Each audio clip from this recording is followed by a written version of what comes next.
We'll never smoke the dizzy, but we can always share some disease. It's just a cup in time.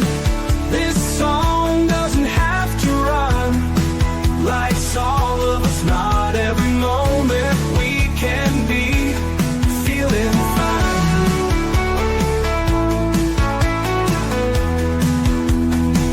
I wanna share a moment, just a second if you will, maybe even a cup of thrill. We could share this performance. It's tea time, come sit with me.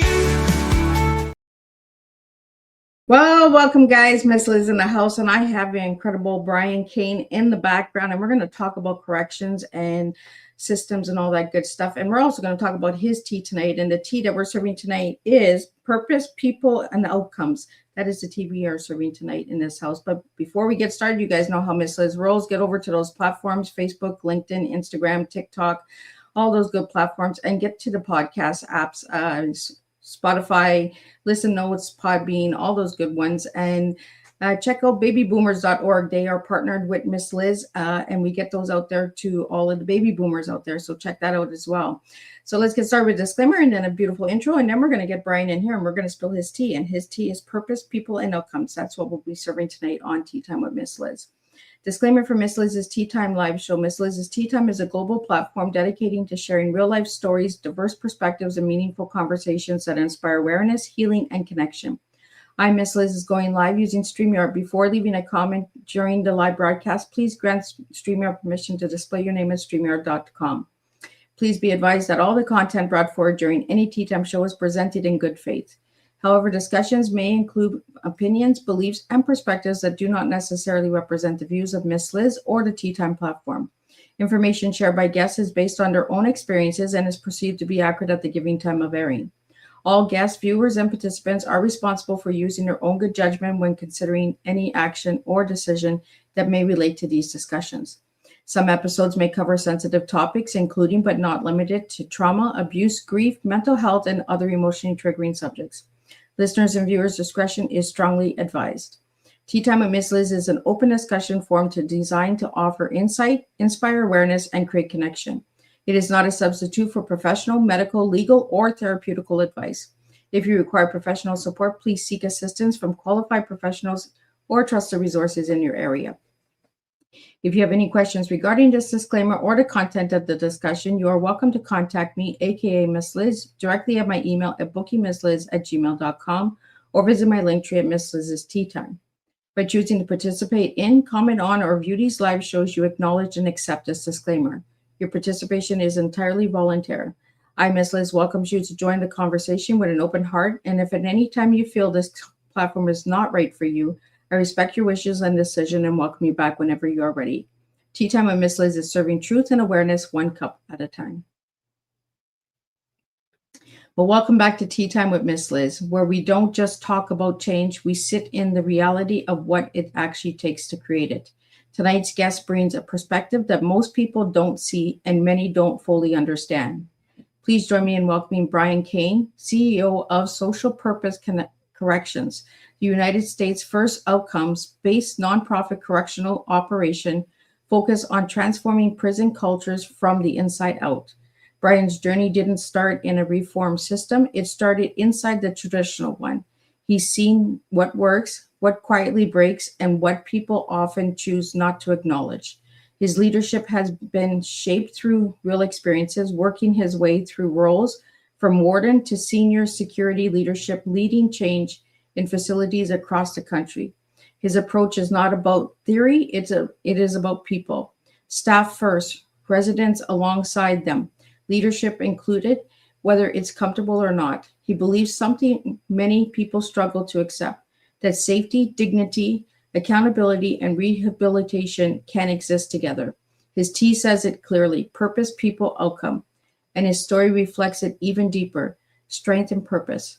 Always faithful, relentless, resilience. So grab your cup and lean in. Tonight's Tea Time is about leadership, systems, and what it really takes to create change when the stakes are real. And let me get Brian in here and let's spill some tea. Welcome, Brian. Thank you, Miss Liz. Appreciate you being here. Yeah, I'm excited to have a conversation today. Well, Brian, I'm going to take you down my first rabbit hole that I take all my guests down so we can get to know you a little bit better. Who was Brian as a little guy and who is Brian now? Brian as a little guy. I grew up in Minnesota, not too far from the Canadian border. I know you're from Canada. I grew up, a little bit north of Minneapolis in a very blue collar town and very blue collar, expectations. And I grew up there. And once I got out of high school, I wasn't sure what I want to do with life. Where do I go? What do I do? I was a little bit lost, to be quite frank. And I decided to serve our country, and I went to the local military recruiter's office and said, "Who are you?" And they said, "We're the Navy, and you should come here." And they said, "We're the Army, you should come here." And I went to the Marine Corps office, and they said, "Well, we're the Marines, we're the best." And I said, like that, and joined the Marines, and that started my journey. And how long were you in the Marines for, Brian? 4 years, 6 months. Wow. So, Brian, before we get started, I'm going to talk about the tree because we know about the tree, but we're going to get my listeners to know a little bit about the tree. But I'm going to pull up your logo and just to share a little bit, and then we're going to get into what social purpose corrections is. So let me just pull up the tree so people can see the tree we're going to talk about. But if you want to point to the tree that's in your office. Right there, if you can see it. Yeah, the tree that's on my wall. Yeah, it's... When I founded Social Purpose Corrections, I was leaving the warden's chair. Wardens aren't exactly known as being the most innovative, creative when it comes to branding and marketing. It wasn't exactly a skill set you have when you're running a prison. It's how do we connect with the message? How do we connect with the values of our organization? And I was really struggling. I was like the phoenix, born from the ashes kind of thing. And I was like, that's everywhere. And then it hit me. The tree that's on the wall was made by my mother years ago. She's a very craft person. And I started to connect the values of social purpose corrections with the tree, the roots, the strong roots of growth. Without roots, you can't grow. The trunk of the tree, the strength of the tree that can weather the wind and the storms.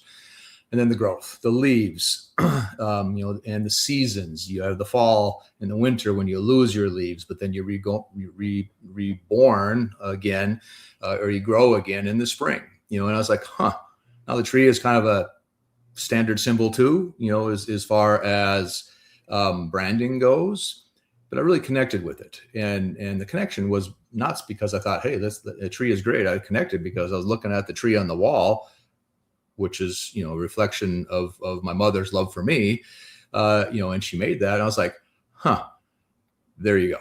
And that was the beginning of how do we connect our values within social purpose corrections to a branding or to a visual relation to what we do. So that's where the tree came from.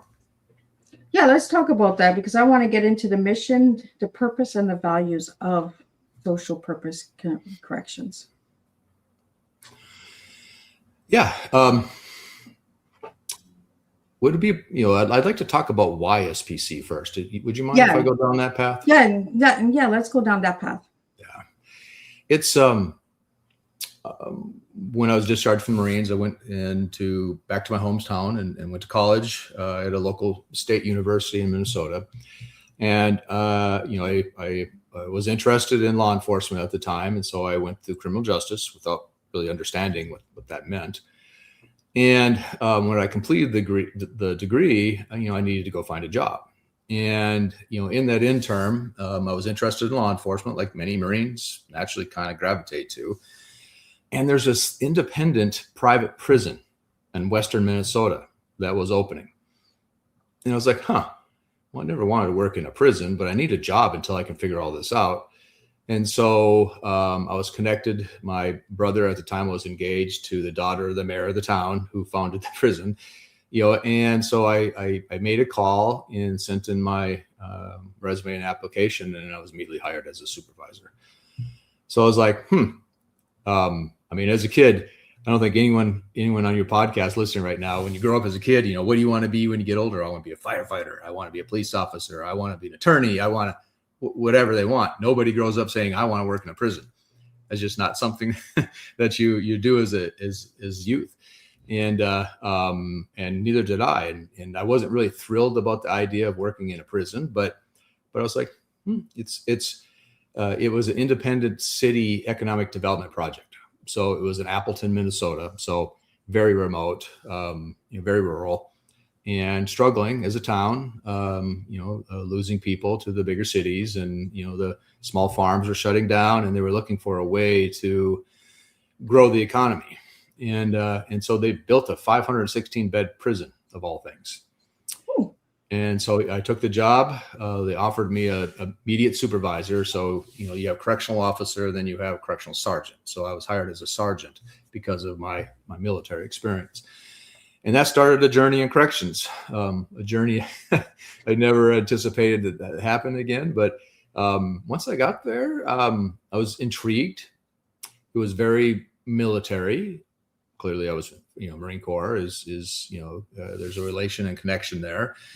By the way, it turns into be part of the root problem of corrections. But the reality is I connected to it. It's a people business. I mean, really, there isn't much, maybe education, but when you look at people businesses, you have corrections, you have the staff, that run the facilities, and you have the incarcerated that are incarcerated within those facilities. Everything you do is about people. And so I was attracted to it. And then one of the big private prison companies bought that facility.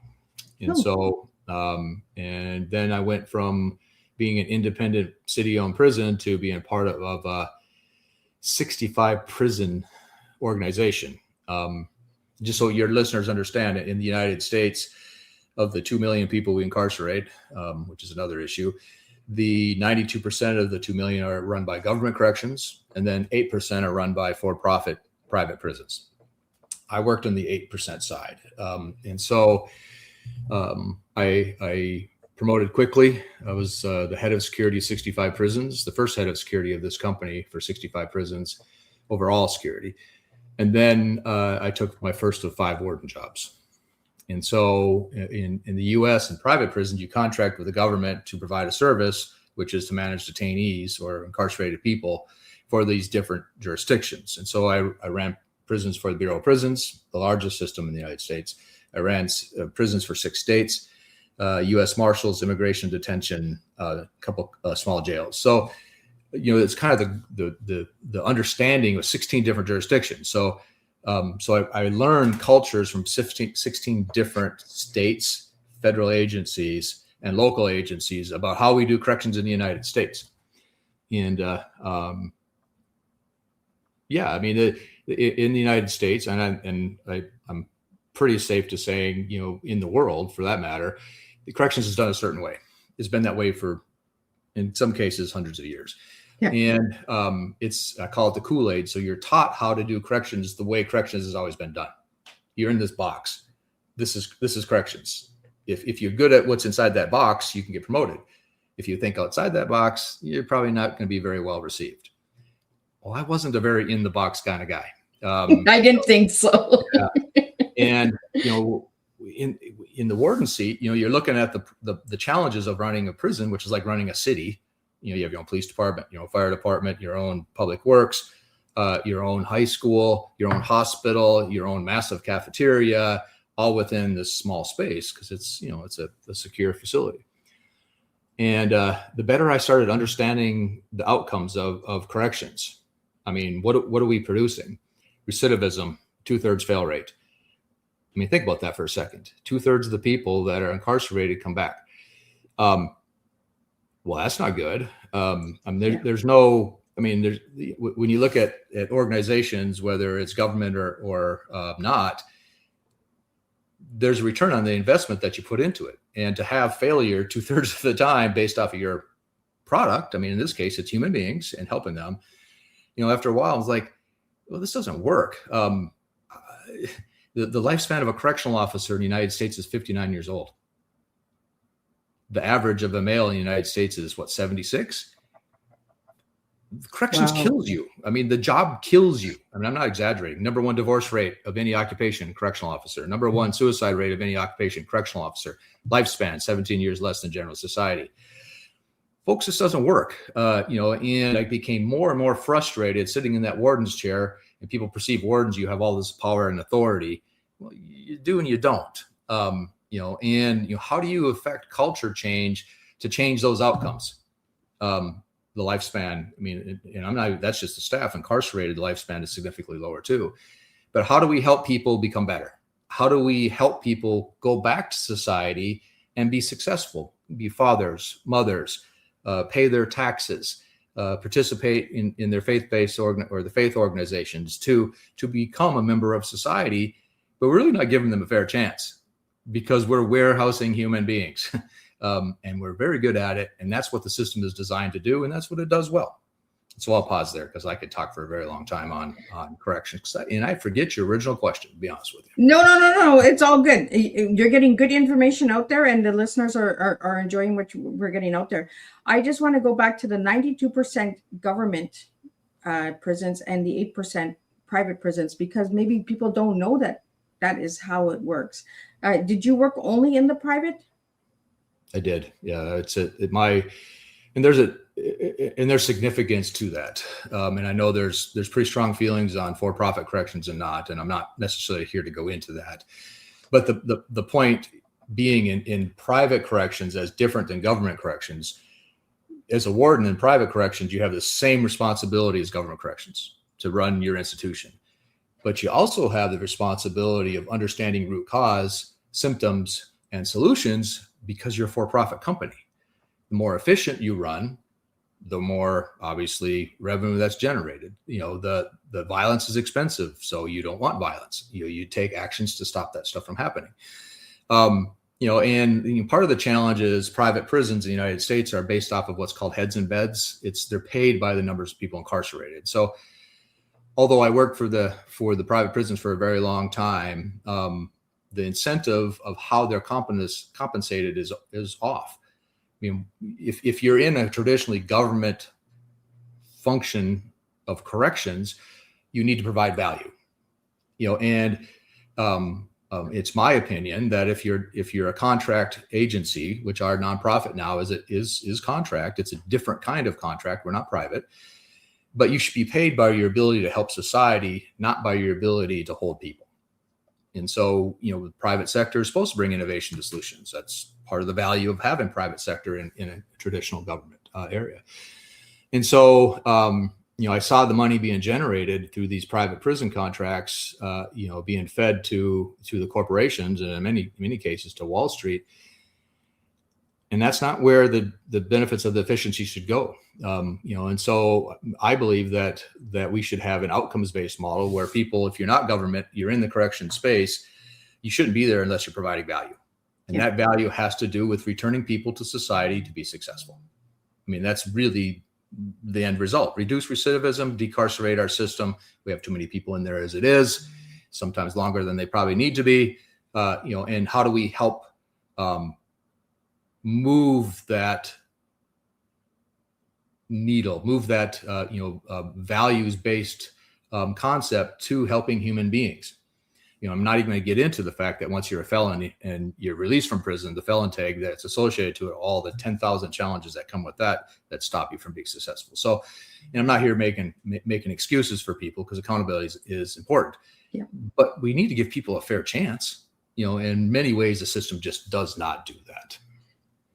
Well, and it holds that stigma on you for a long haul. Like, once you do your time, when you come out, you're still doing time because you're not able to get housing or get a job or get the education. So how does social purpose corrections help people with all of these things? Well, I mentioned the box earlier.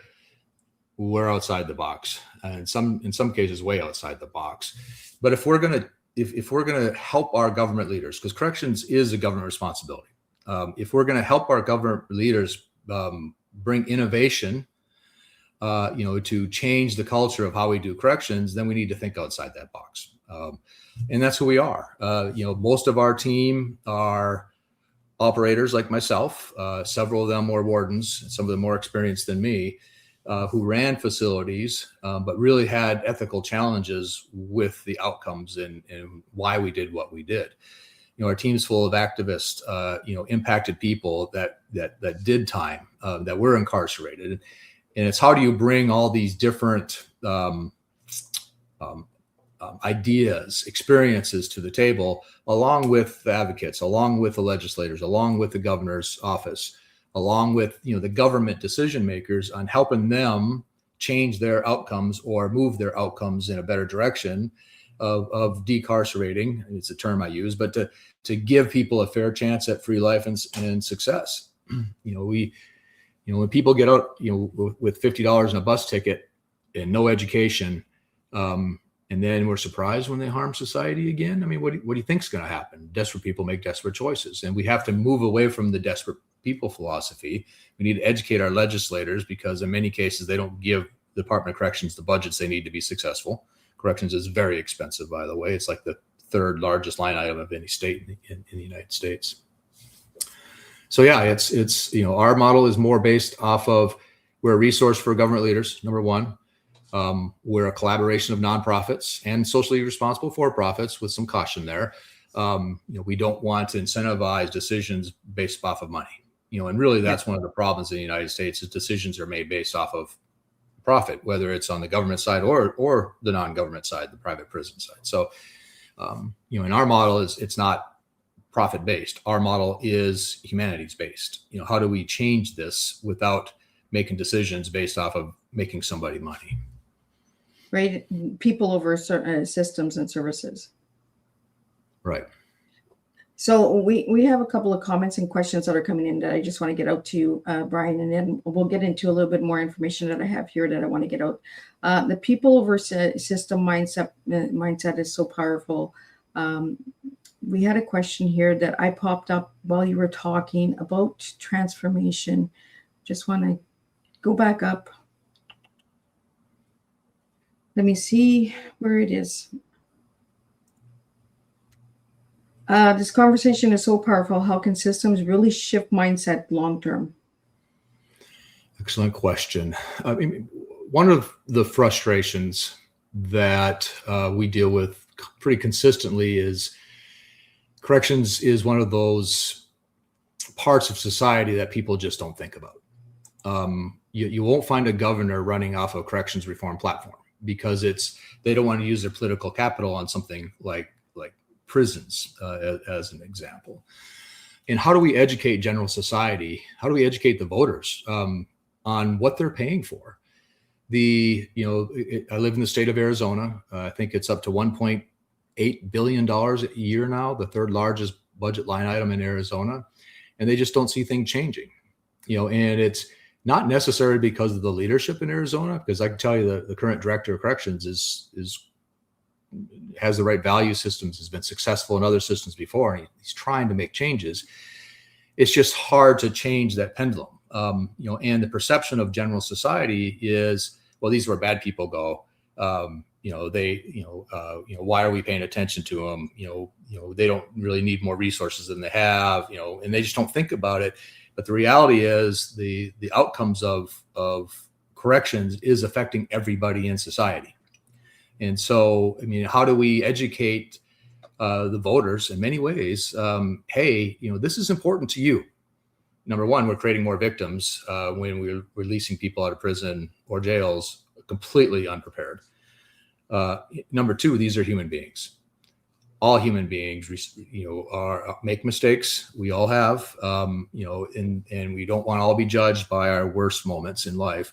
And in many ways, that's what we do in corrections in the world, more or less the United States, is how do we help them be prepared for success in society, to be successful in society, to take care of their children, to pay tax, like I said, all the things associated to it. But the generals, the tax-paying voter doesn't understand that. They see the high-profile so-and-so was killed, or so-and-so was a sexual assault, or so-and-so, and they see these high-profile cases out there, and then they make a judgment that everybody in prison is like that. And that's not even close to the case. Most of the people in prisons are people that just made bad choices. but they're not bad people. Now, there is an exception, folks that probably need to be in prison the rest of their life. They're that damaged. But the reality is that's by far the minority. The majority deserve a fair chance. And I went on soapbox there, and I hope I answered the question. But I think that's one of the challenges is the voter, the person that influenced the politics influences corrections and its outcomes. We need to educate society about what corrections is and what they're paying for, and they're not getting a return on that investment. Why do you think, Brian, that we're not putting people first? Like, why are we so hard on just accepting that they're going to come back? 8 out of 10 are going to come back. Well, most don't know that.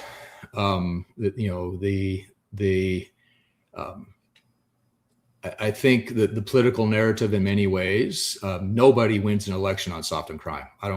It doesn't matter if you're Democrat, Independent, or Republican. You are not going to win on a soft on crime platform. And so, the converse of that is you run an accountability platform, emotionally, that kind of makes sense. Okay. We all have the same rules. I don't break the law. If I did, then I would be held accountable too. You break the law, therefore you should be accountable. But they don't understand that many of the folks that are in incarceration never really had a fair chance in the first place. And I can give examples of that if your listeners want to hear to it. But it's and I don't excuse. There's many people come from some of these poor communities that don't cause crime, but there's also a good number that do cause crime. And so accountability is important, but at number one, it needs to be measured accountability. Giving somebody 20 years for selling a bag of marijuana, seriously, you can't correct that behavior in less than 20 years. And as a general taxpayer, you're paying for that punishment for an extended period of time when it's not really necessary. The message you could get across, number one, in either a different way than prison, or obviously something that's less than putting somebody away for a very long time. That's quite expensive to all of us. But it's hard when the politicians rule, policy, and hard on crime wins. Soft on crime loses. Nobody wants to be perceived that way. So you see a lot of legislation that's based off of, well, let's increase the sentence. Let's increase the time for X offense from 10 years to 15 years. People see that now I'm tough because I'm hard on crime. When all reality, that's worse for crime, because all we're doing is they're more frustrated. They're learning skills, crime skills inside of incarceration that are not helpful to a productive life. And then they're released worse than they came in because, again, we're warehousing people, and that's just quite not helpful. So yeah, it's how do we work together as a society to make this important? Because until we make it important, the politicians aren't going to care. And if the politicians aren't supporting corrections and reform, then we're just not going to see a lot of effort to modify or change the system. And that's where we come in as a nonprofit, is to educate folks, number one, because we worked in prisons for a very long time.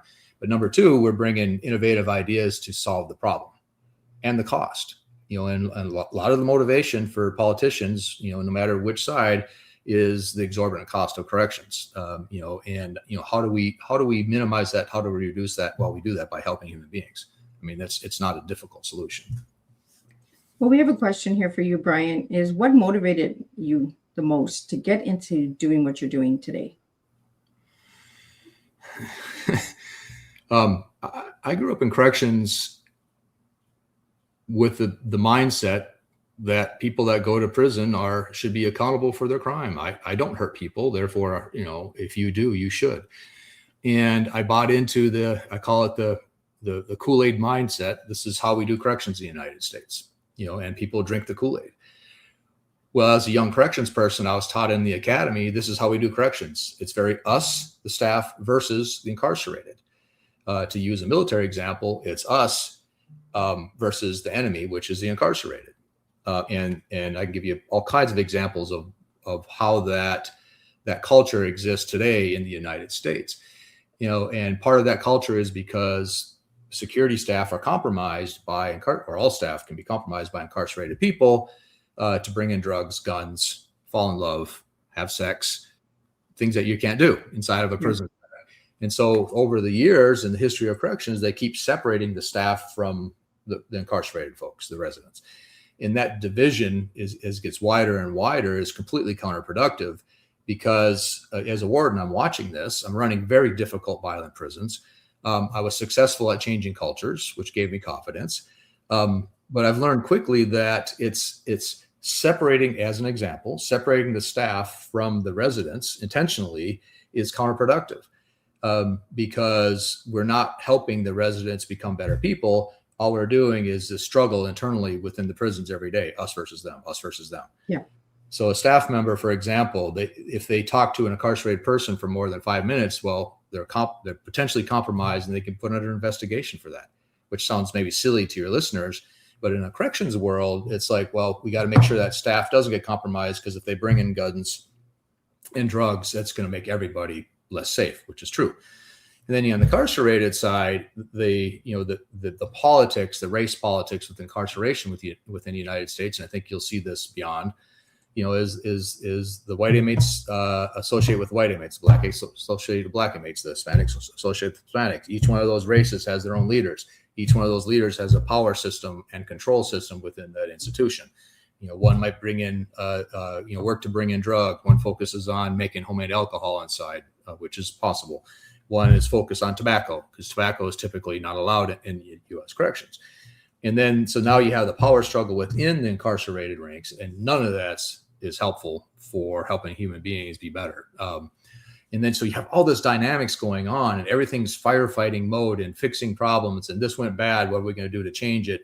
And they keep making it more and more secure, and more distance between the staff and the residents and their families, for that matter, because of how it's operated. So, it's all that saying is none of that's helpful. And none of that is necessarily has to happen the way that our culture requires it to happen within the United States. And that's where, as a warden, when I really started to question the whys, why do we make sure we separate the staff from the incarcerated? Okay, so because they don't get compromised. But we do understand that people come to corrections in many ways because they want to help human beings. I mean, that's why they take the job. But then you get into the job, and in the academy, they say, "Oh, this is what's going to happen, and this is how it's going to work," and you feel good about it. But then you get on the floor, and the experienced staff tell you, "Well, that's not how we do it here. This is what's going to happen." And then they separate, And so, the more I saw the root cause of the problems, and as an operator, I actually was effective in helping fix that and changing cultures. The more confidence I had that I can help our government leaders do better. And which is part of, the more frustrated I became, the more attuned I became to the problem. As an example, when you grow up in corrections within the box, no one talks about recidivism. If you're a correctional officer, that's not something you talk about. It's, did you get assaulted today? What happened in GPOD? What's the, which staff member is sleeping with what staff member? And these are the kind of problems that you're dealing with. And I'm looking at it and going, well, none of this is helpful. Yeah. If we understand our end in mind here, our culture, which is values connected to behavior, if our values are to help human beings, then what behavior exists within this organization to help human beings? Still being safe and secure. You just can't open up the prison and let people do what they want. But there's a way to merge that together, and I think that's grew more and more. Part for me is faith. I can't in good conscience be part of a system that I know is harming human beings, whether it's the lifespan of a staff member or an incarcerated person having a fair chance of getting out. And so that started that journey of me questioning the outcomes and taking that step off that ledge in a world knowing that there's a good chance that we're going to fail, but somebody has to bring a new solution forward. And so that's part of the journey. Brian, in your time being a warden, were there people where you were like, they were just in the wrong place at the wrong time? And like, what are they doing here? As a warden, you typically, as a staff member in general, you don't look at people's crimes. You do that on purpose. All of us have bias on, what people do to other human beings. And it's pretty common that you intentionally don't know what a person's crime is because you don't want to know. Because when you do know, and if it's something that triggers you personally or otherwise, you treat them differently. And you can't do that. Everyone's got to be treated the same, no matter what their crime is. And so, although as a warden, I mean, I had to in some cases know what they've done, but I can tell you it was very limited, and it was only if I had to understand what that person did, either in order to help them or to better understand, why they are acting and behaving the way that they are. I think one of the things important for your listeners to understand too is, I mean, we look at corrections as a whole. I mean, what is corrections? It's the melting pot of our society's challenges. The prisons are the mental health hospitals in the United States. They closed them down in the 80s.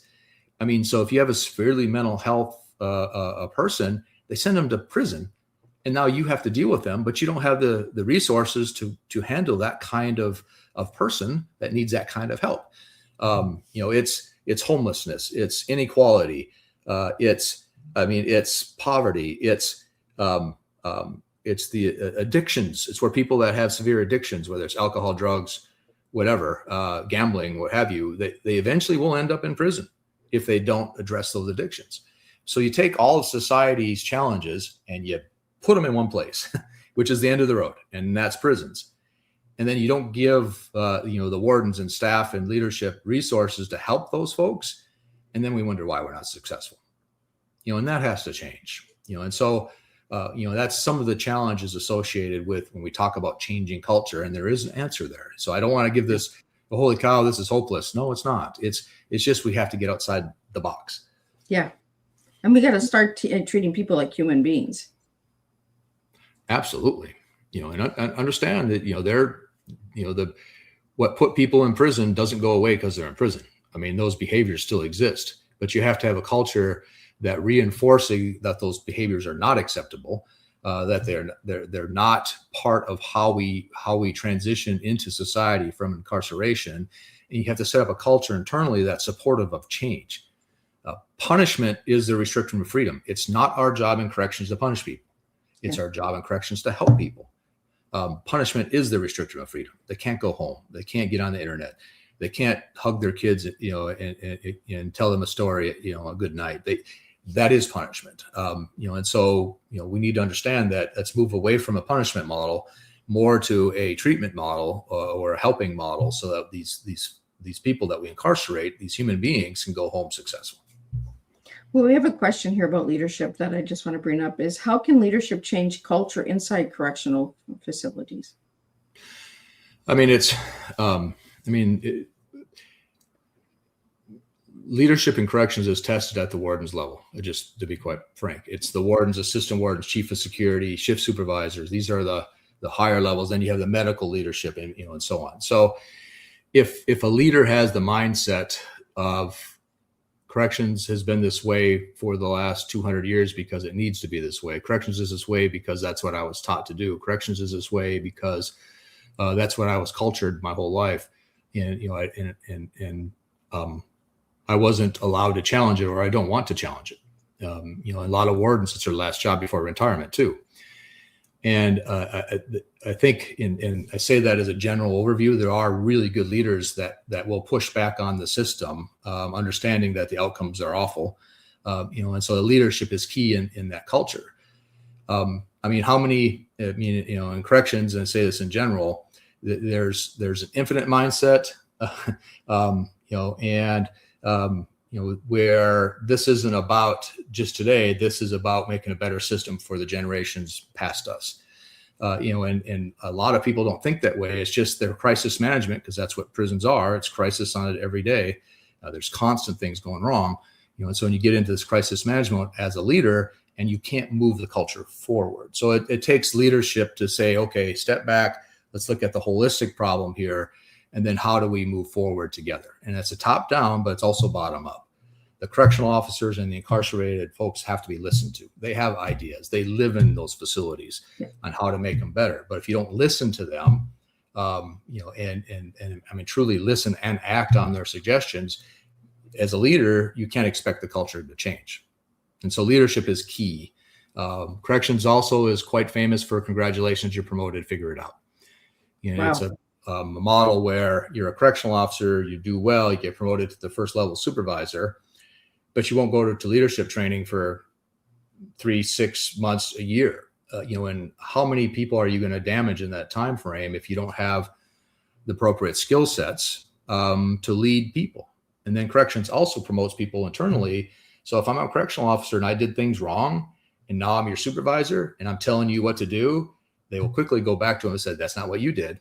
And so you have this challenge of internal within that culture of how do we change that leadership impact on those people. So it's a much more dynamic problem and advantage than what I'm able to say right now, with the time we have. But the point being, to your listener's question, yes, leadership is critical to changing the culture, but we got to get that leader outside of the box. We got that leader to see the root cause of the problem, quit fixing symptoms, and address that root cause. Listen to your people, and you'd be amazed of what you can do. Well, it kind of goes back to the tree, right? The root cause, finding what is causing all of this disruption. And like you said, there's so much mindset, and prisons have been told this is the way it works. Don't try and change it. Don't come in here and try and change this house. This is the way the house runs. With the government prisons, do you have any feedback on that for my listeners? Like with the outcomes and all that, are they looking at bettering stuff, or are they just set in their ways? No, they're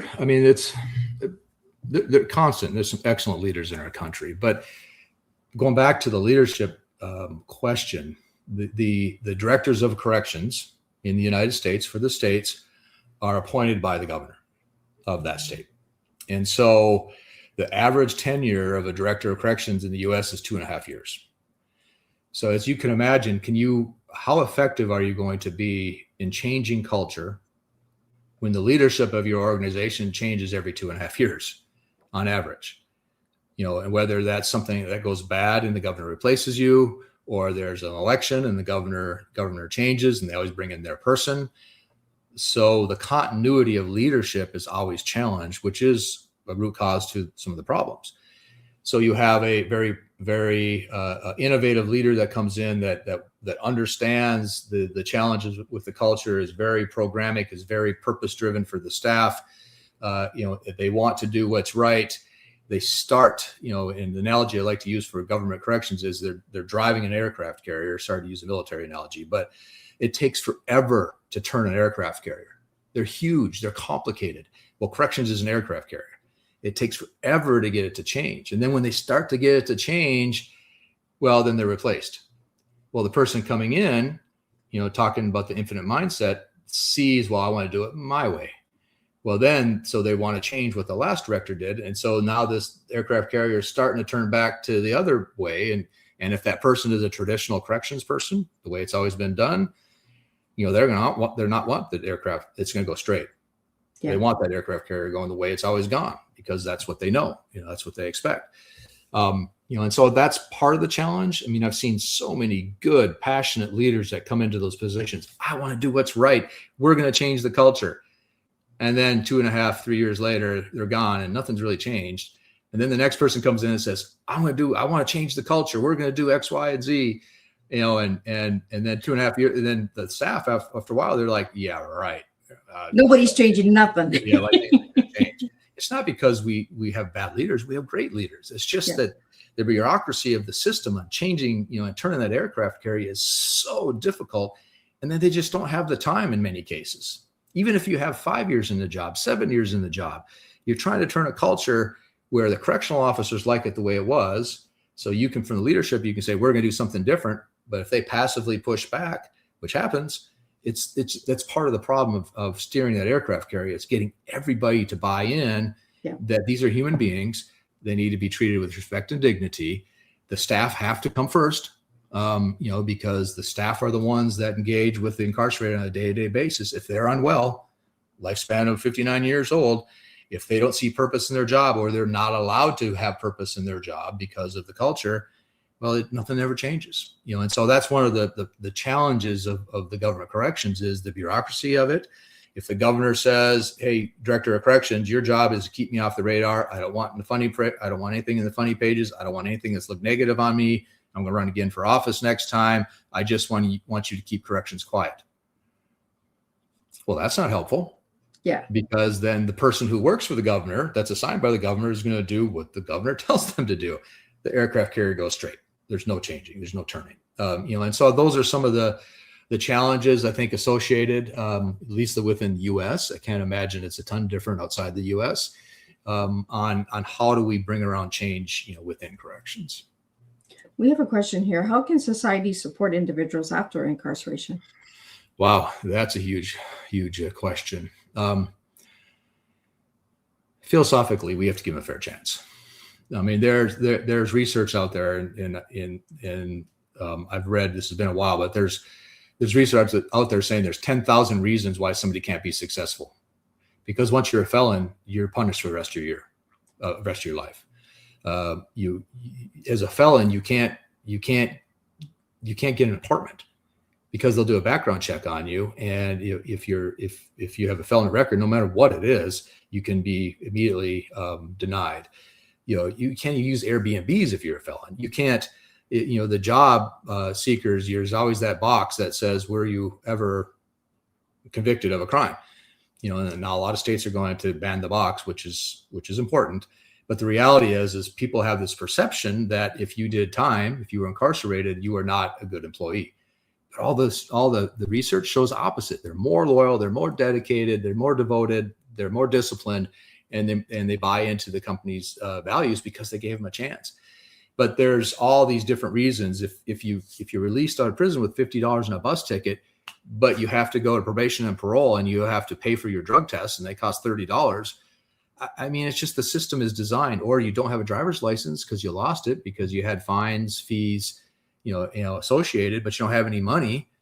But now you don't have a driver's license. So now, in order to get to an interview to have a job, I don't have any money for an Uber. I definitely don't have a car, or I get access to a car. I drive without a license. You get revoked. I mean, it's just, I could go on and on. Yeah. I would it's made to fail, right? If your listeners ever get a chance to go to a reentry simulation, they do them all across, I know, the United States, and I think outside of that. It's based off of the challenges associated to once you're released from prison. Go through it. I went through the last one. I think I got put in jail 3 times. Wow. It's not like I don't know what to do. I've been immersed in the system for my whole career. Things happened to me in the simulation that I didn't have control over, that put me in jail and violated me, just because of the way the system is designed. So if any of your listeners are interested, find a reentry simulation. It's 4 or 5 hours. Go attend that. That'll give you a new appreciation for the challenges associated to being released from the system. So Brian, let's talk quickly about social. I just went blank. Sorry. Social purpose corrections. Yes, I just did a blank. Sorry, guys. Nope. So social purpose correction. And let's talk about how you help the incarcerated. Is it after they come out or during the process of the release, parole, all that stuff? We are designed to be a tool for a government leader's toolbox on fixing problems. So there are 3 tiers to our model. Number 1 is to operate full prisons and jails as an outcomes-based nonprofit. So we're only compensated when we help society. Number 2 is to operate medical departments within corrections. Half of U.S. corrections is run by for-profit medical companies. And I won't say that they're all bad, but I will say that they have a really terrible reputation. And then the last thing is consulting. And when I say that, I hesitate because the word consultant is a trigger for me. Having been a warden, consultants would show up and tell me how to do things and walk out of the door, and I'll be looking at it like, you have no idea what you're talking about. We are consultants with skin in the game. Our number 1 priority right now, when you look at root cause, is to help staff be well. If you can't retain staff, if you have 40% officer vacancies, that means programs doesn't happen, rec doesn't happen, visits don't happen because they pull security into the critical posts. And that's happening across our country right now because there's not a lot of purpose to the job, and the younger generation doesn't want to work there. And so until we can fix the staffing crisis right now, recidivism, we're not going to have a chance of impacting that. And so a lot of our consulting is how do we bring wellness to the staff? How do we help a warden adjust their culture to be supportive of purpose for the people who work there? the number one recruiter in corrections is the officer. They tell their friends, I love my job, or they tell their friends, I hate my job. If they love their job, you're not going to have a problem, staffing your facility. If they're going home and saying, I don't like what I'm doing, well, then people just don't work there. I'm being a little generic there, but the reality is on the consulting side, we're here with skin in the game to help government leaders. And we have some examples of outside the U.S. of how we're helping with international corrections too.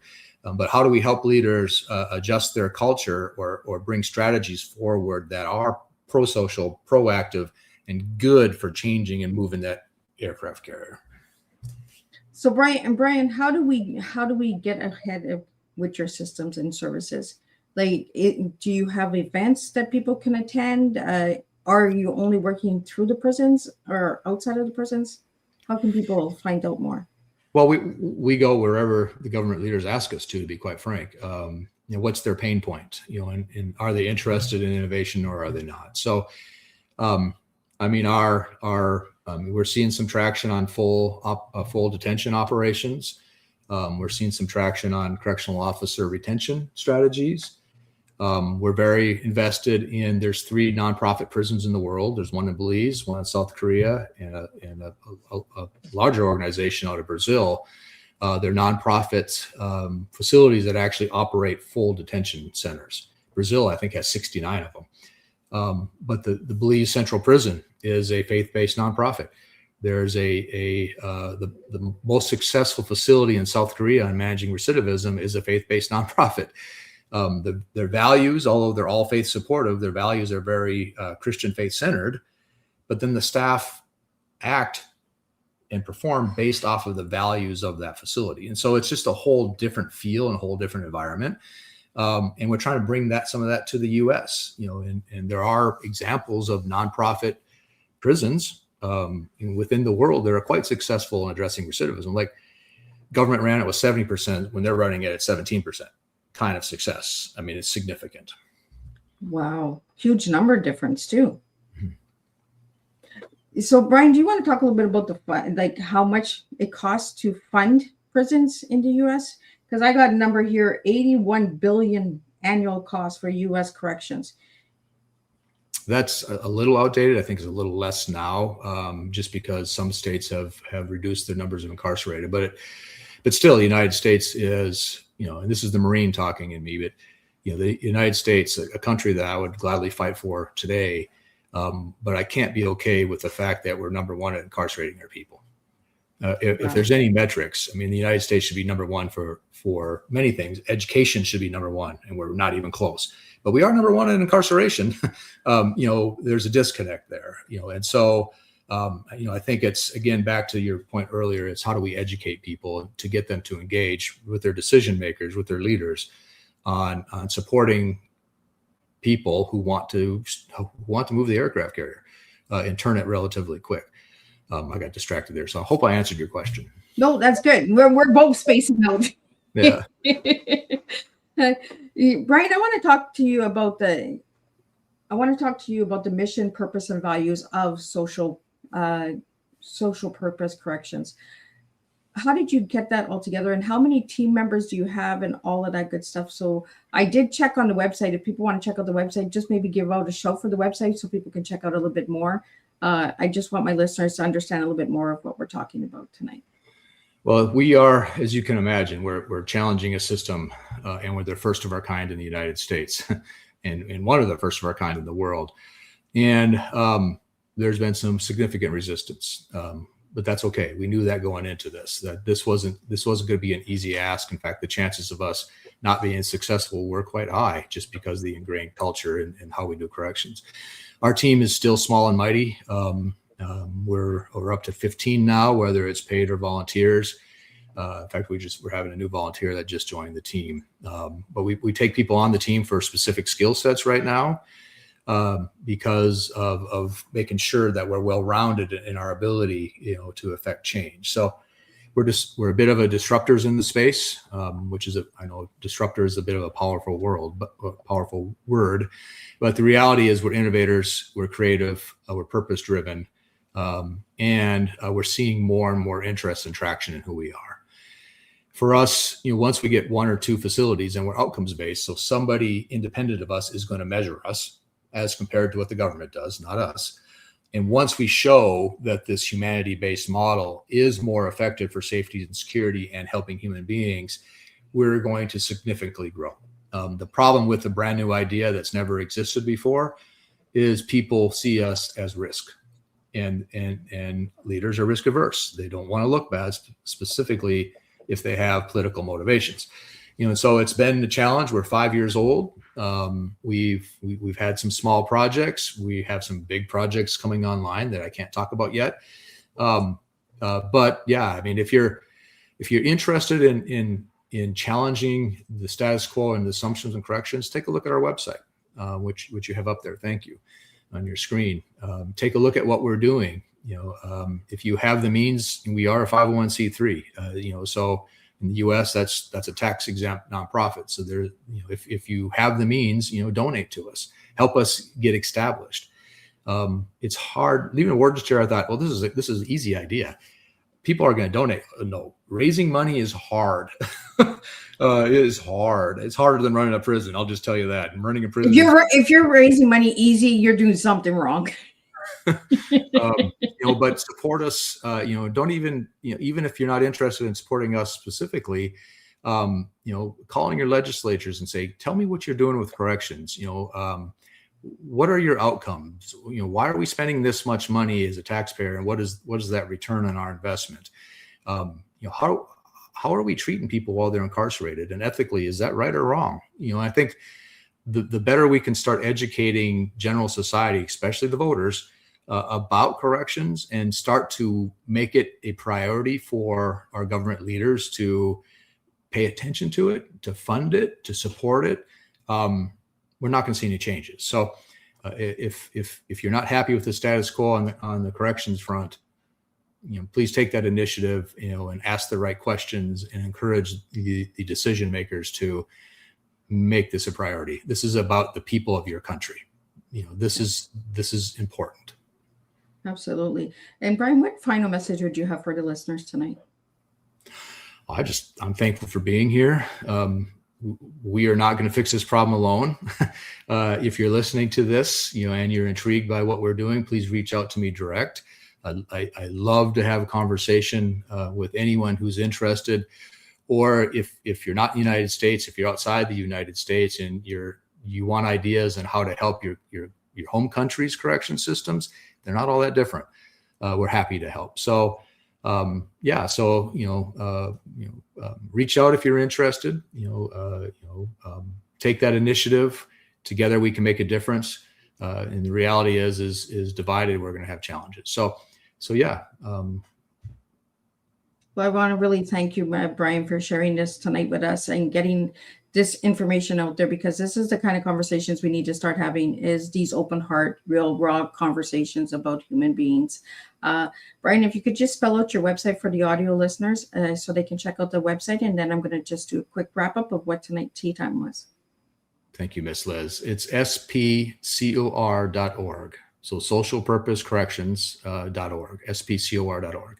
If you put it in AI, it'll find us right away, or if you Google search it too. Well, thank you so much. And thank you to the listeners out there. And thank you for the people joining in and bringing your questions and comments. I could not do this without all of you guys. This is why we do tea, and we serve real raw tea at this table. So tonight's conversation was a real and necessary conversation. Brian, thank you for bringing truth to the table, not the polished version, but the lived one. You reminded us that real change doesn't come with applause. It comes with resistance, discomfort, and the decision to stay when walking away would be easier. Tonight, we were reminded that systems don't change unless people do, and that leadership is not about control. It's about accountability, consistency, and the willingness to invest in others, even when it's hard. Your work shows us that when we focus on people, truly focus on them, we create environments where growth, responsibility, and transformation can actually happen. Here is something to carry with you after this tea time. Where in your life are you being called to stay, do the hard work, and lead, even when it's uncomfortable? Because real impact doesn't come from what looks good on paper. It comes from what we choose to build, fix, and stand in. day after day. Until our next cup, keep sharing, keep showing up, and keep doing the work, and keep choosing purpose over comfort. And I'll see everybody next week, and we'll do this all over again.